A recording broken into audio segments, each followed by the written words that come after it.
So we'll take down that mess in the back where it looks like they kept dogs or maybe children for ransom. Oh, It was a scary freaking room. I've seen worse, but yeah.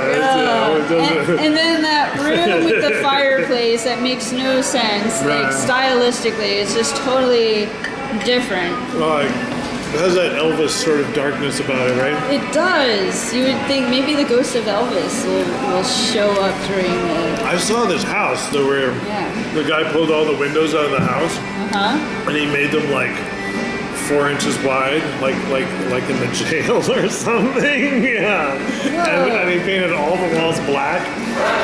It did not look good. It just looked bad. Goth parties. It was total goth house. Gotholistic in there. Wow. So we'll brighten it up with a Arizona room, and good place for parties.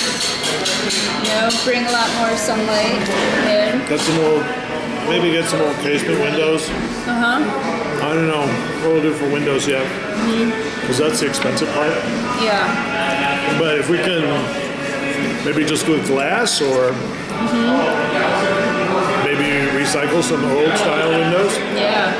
Well, here's a question. How arty can we get with the house and get away with, like, as far as costs and stuff, you know, to make it cool, but still, it's like, what is expected as far as how far to remodel to put creative elements in there? Well, I mean, I've seen little art pieces go into something called staging, which is clearly the most, artistic portion.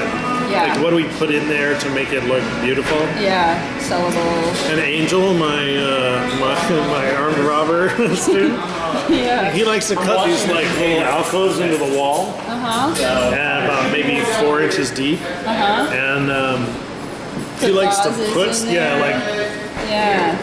they have these little vases at Michael's for like $2. Right. And he likes the Japanese silk flowers. Oh, yes. And he puts them in like this vase with a hole in, like a donut vase, I guess. And it looks really good. I mean. Yeah. And the yard is always a big opportunity to get very artistic. Yeah. And what about that sidewall? Like, what do you think about, to do a mosaic and stuff, that's probably too much, right? I don't know. It could be really nice. Yeah. I just don't know. Or a mural? Maybe like a naturescape sort of thing? Yeah. That'd be really nice. Yeah? Yeah. Huh. My boyfriend, he's a mural artist, so maybe we can have him do something. Yeah, that could be an option, right? Yep. Would that increase the value of the house? Yeah, maybe. Yeah. Huh. I just don't know. Yeah, like what you would paint, really. Like, cause how do you? Leave that up to the artist. All right. Leave that up to the artist. I'll leave it up to the artist. Yeah. Part of it is, because usually we would adapt it to what the owner wants, but maybe it could be what the neighbors want since it's next to a school. It is next to a school. You know? I'm all about community engagement, so maybe there can be some synergy there between the neighbors and the school. And could use some color, really could. Yeah, color. So leave it to the artists. But that's the question of like how much can we artify without going over budget, and what is expected as far as rehabbing the house. I think the front yard you could totally do like a sculpture or some kind of tasteful sculpture would be really nice. Yeah.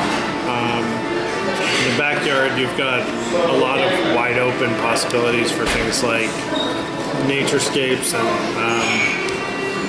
or just funky colors. You know what I mean? Like something sort of impressionistic. Might work. fun too. Yeah. Yeah. Oh, can make it a big art project. Yeah. The kitchen is usually a pretty well decorated place. Like if you look at custom tiles, like for the backsplash, and I really like custom tiles. They really do and look good. flashy, sparkly tiles. Well, I've seen a lot of nice things done with cabinet faces too, like where people put like flower arrangements and stuff on the front of the cabinets. That's very girly. Yeah, it's pretty girly, but it's a woman's touch. It's always a nice thing in a house. Yeah, happy wife makes for a happy life, right? Yeah.